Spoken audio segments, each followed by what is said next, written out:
ఆంధ్రప్రదేశ్ ముఖ్యమంత్రి అప్పటి విపక్ష నాయకుడు నారా చంద్రబాబు నాయుడికి 2023లో ఐటీ శాఖ నోటీసులు ఇచ్చింది.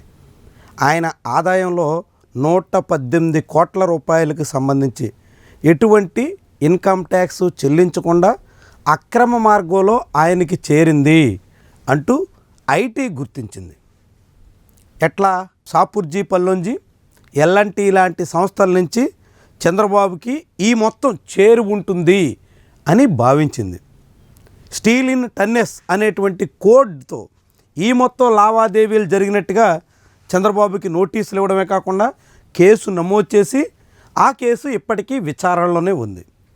ఇప్పుడు ఆంధ్రప్రదేశ్ రాజధాని నగర అమరావతికి సంబంధించిన ఐకానిక్ టవర్స్ నిర్మాణాన్ని అదే షాపూర్జీ, పల్లోంజీ సంస్థకు చంద్రబాబు నాయుడు అప్పగించారు. 2016-17 కాలంలో షాపూర్జీ, పల్లోంజీ సంస్థకు కాంట్రాక్టులు ఇచ్చి ఆ సంస్థ ద్వారా ఇతర రూపాల్లో చంద్రబాబు ప్రయోజనం పొందారు అన్నది ఐటీ శాఖ అభియోగం. ఐటీ శాఖే కాదు, ఆంధ్రప్రదేశ్ సిఐడి కూడా దాని మీద విచారణ చేసింది. కొంత వివరాలు సేకరించే ప్రయత్నం జరిగింది. దానికి సంబంధించిన కేసు కూడా చంద్రబాబు మీద ఇప్పటికీ కొనసాగుతోంది. 118 కోట్ల రూపాయలకు సంబంధించినటువంటి ఆ లావాదేవీల వ్యవహారం ఇంకా ముగియలేదు.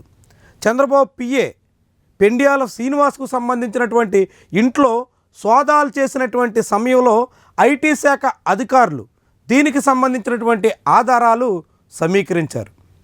పెండియాల శ్రీనివాస్ సంబంధించి అనేక అక్రమ లావాదేవీలు జరిగాయి అన్నది అప్పటి ఐటీ శాఖ అభియోగం. మరి ఆ కేసు ఏమైంది, ఎందుకని ముందుకు సాగట్లేదు అంటే రాజకీయంగా కారణాలు అందరికీ తెలుసు. అప్పట్లో నరేంద్ర మోదీ నాయకత్వంలోని ఎన్డీఏ ప్రభుత్వాన్ని వ్యతిరేకించిన చంద్రబాబు ఆ తర్వాత ఇప్పుడు ఎన్డీఏలో భాగస్వామిగా కీలక పక్షంగా వ్యవహరిస్తున్నారు. ఇలాంటి అనేక రాజకీయ పరిణామాలన్నీ కలిసి ఇప్పుడు పెండియాల శ్రీనివాస్కి కానీ చంద్రబాబుకి కానీ ఐటీ శాఖ ఇచ్చినటువంటి నోటీసుల కేసు ముందుకు సాగడం లేదు.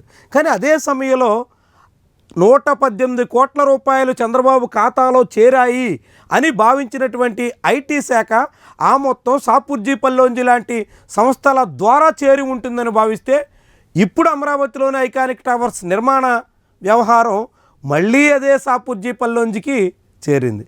అదే ఎల్ఎన్టీ సంస్థకి కట్టబెట్టారు.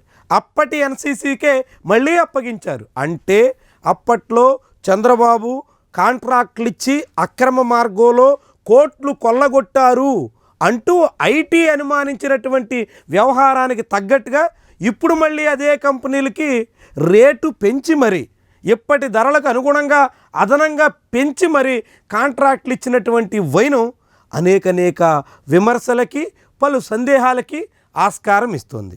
118 కోట్ల రూపాయలు చంద్రబాబు ఖాతాలో చేరడానికి కారణమైనటువంటి కాంట్రాక్ట్ సంస్థలుగా ఐటీ శాఖ అనుమానిస్తే అదే కాంట్రాక్ట్ సంస్థల్ని ఇప్పుడు చంద్రబాబు నెత్తిరెట్టుకున్నటువంటి వైనం ఐటీ అనుమానాలు నిజమేనా అనేటువంటి రీతిలో సాగుతున్నాయి.